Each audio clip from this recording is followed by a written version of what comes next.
You're listening to the Daily Sales Tips podcast, and I'm your host, Scott Ingram. Today's tip comes from Jeff Bajorek, who will also be hosting a whole series of hallway conversations at the Sales Success Summit on Monday and Tuesday. Stay tuned at the end for more about that. Here's Jeff. Prospecting, discovery, and follow-up are all closely related in the sales process. And they're related by this common thread of you trying to learn something.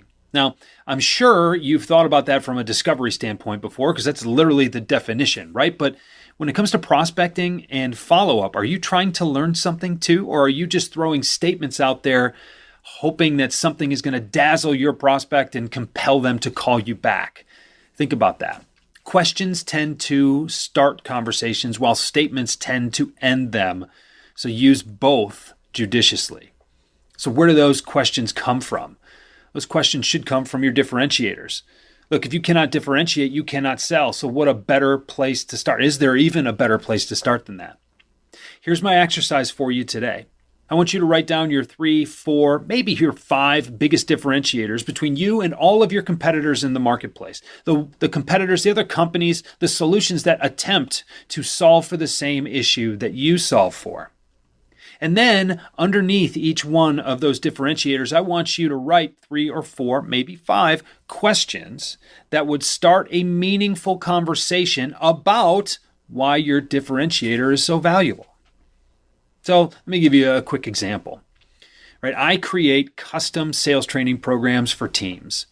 And so one of my questions might be, Mr. or Miss Vice President of Sales, what are you doing with your team to ensure that they not just get training, they get training that meets their needs where they are so that it is most easily comprehended and then put into use?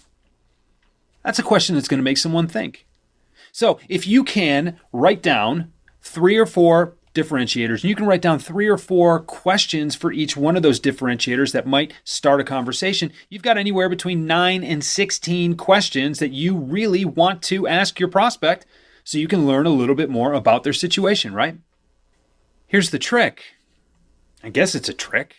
I don't know, it seems pretty straightforward to me. You can use those questions in your prospecting cadence. You can use those questions in between meetings, or maybe if you haven't scheduled the next step after the first meeting with your prospect when you need to follow up, go back to that bank of questions and ask some more. You know what's really interesting too is when you do get that discovery meeting, those are exactly the questions that you're trying to ask. If you do this work ahead of time, you create an environment where your prospect knows you're trying to learn something about them, so they feel validated, they feel heard, they feel seen. That's important for developing that relationship. When you get into the discovery call, this is a great jumping off point for starting a conversation so that you can then put yourself in a position to really go down rabbit holes in that conversation where it's necessary and where it's going to be beneficial. And it's also giving you really meaningful and engaging steps for follow-up when they just don't seem to be calling you back and you don't know what to say, because that's the toughest part about follow-up is you haven't thought ahead enough about what you're going to do to follow up.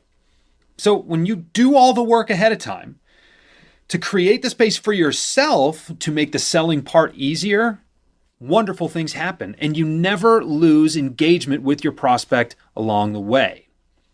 So, I don't know if you've ever made that connection before. I hope you understand that connection now. Now go out and use it. I mentioned at the top that Jeff will be hosting hallway conversations at the Sales Success Summit like he's done a couple of times before. To get access to those, make sure you're subscribed to the Sales Success Stories podcast, where we'll be releasing those as quickly as we can. They typically come out on the same day. As always, for links, just click over to DailySales.Tips/994, and then be sure to come back tomorrow for another great sales tip. Thanks for listening.